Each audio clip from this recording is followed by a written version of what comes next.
So I finally touched up my roots last night. It's been like over 4 months, I think, since I touched up my roots. And honestly, that was just out of pure laziness, and I just didn't want to put the effort in, even though it is quite low effort. To achieve this color, I used the L'Oréal HiColor HiLights. I use the shades Red and Magenta. So I usually use half a bottle of Magenta, half a bottle of Red, and then equal parts of 20 volume developer. I use 20 volume developer because the 20 volume actually lifts the hair, like I don't know how many levels, but enough to deposit the red.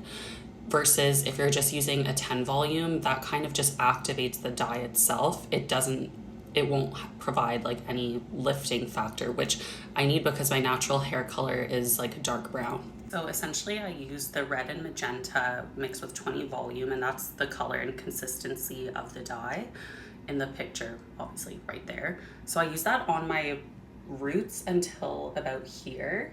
And then for the ends, I use the Punky Color Depositing Shampoo and Conditioner. I did this because I realized I was out of my usual Ion, I think it's Ion like Brights or something like that I also use in Red and Magenta, or those adjacent colors, because the L'Oréal HiColor Highlights, whatever, that's mostly for actually lifting and depositing. The rest of my hair is like quite bright red. It was just my roots that really needed it.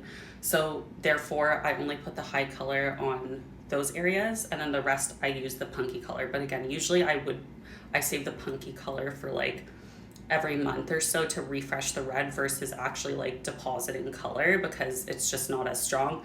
But it's what I had, so I made it work. And that's kind of the consistency you want the dye with the 20 volume developer to look like. And I left it on for about 30 minutes, which is recommended on the bottle, and also because I really did need that lift on the darker brown to obviously have the bright red. But I realized I actually put a little bit more red than Magenta, so I feel like it is very bright red, which makes sense because that's what it looks like. Overall, super happy with it. The L'Oréal HiColor HiLights, it is really easy. I just put it off for so long because I was like, I just didn't feel like it.